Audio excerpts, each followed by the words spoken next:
ganyan. Tapos pag may magde-decision tayo, kung ba may ganap na tayo dun, dapat yung decision is agree lahat, walang Oo, iba-iba. agree lahat. Para walang Oo. gulo. Eh kung tawag na to, if ever naman na like hindi naman sang-ayon yung sa sinabi ng isa, pwede Eh naman pwede natin naman magsabi. pag-isipan. Oh, pwede naman. Pwede naman Mag-suggestion. pag-isipan. Oh, Oo. suggestion. Oh. Eh, umiyak ka nga kanina eh.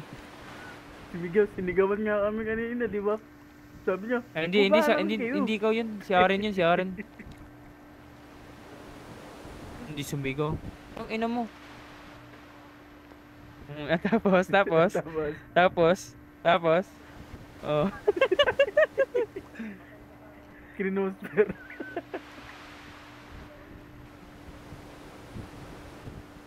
baka dumikit. Dumikit.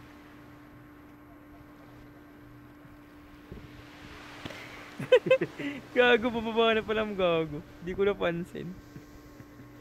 Oh, yan ha. Basta matinong usapan yun. Oh, mati na usapan to. So, ganito na lang yung suggestion ko naman. Sa sinabi mo ay naman, kung halimbawa may sasali na kakilala. Eh, syempre, dapat kung ipapadaan sa patron. Di ba? So, yung patron na bahala kung anong gusto niya papagawa doon.